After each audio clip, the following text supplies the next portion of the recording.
Working with markers can really increase your efficiency, whether you're working alone or in a team environment. Now, for some of you, you may be going, what is a marker and why do I want to use it? Well, a marker is simply a way that you can write a note to yourself when you're editing. Or you can leave a note if you're going to be handing the project off to another editor. So let's go ahead and make a marker. The first thing I'll do is I'll play it in my timeline, and I'll pick a spot where I want to put a marker. Now, in this case, I want to write a note to myself that says, I really love this shot, but it just doesn't color match the rest of the shots in my show, so perhaps I want to color correct it or put a color tint on it. So to put a marker in, I simply hit the M key.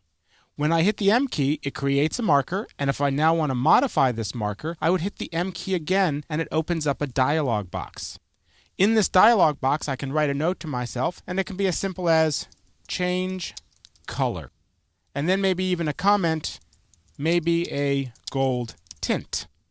As soon as I hit the OK key, what you'll see is the note that I have to myself. And now I can go on and keep editing.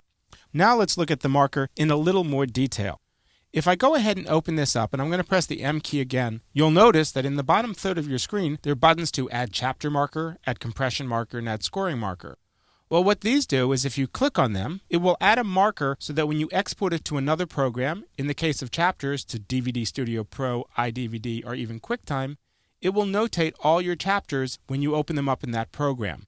A compression marker is simply saying, there's a lot of fast motion here. When you make it a smaller file, I want you to put a little flag and compress it a little bit better. And finally, a scoring marker is just a note for when you send it to Soundtrack Pro. So when the composer opens it up in Soundtrack Pro, they have all the notes for where you may want music to dip, you may want a certain sound effect, or a certain type of music. There's one more text entry box that I want to address here, and that's duration. By default, a marker exists for only one frame in your timeline. But if I wanted to make the note a little bit longer or a little bit easier to see, I could change this number. I'm going to go ahead and make this 1 second long, and you'll notice now when I press OK, the marker will now have a duration in the timeline. Now, a great thing about markers is I can watch my show and put in markers on the fly by simply tapping the M key, and then go back and change them with the notes that I want.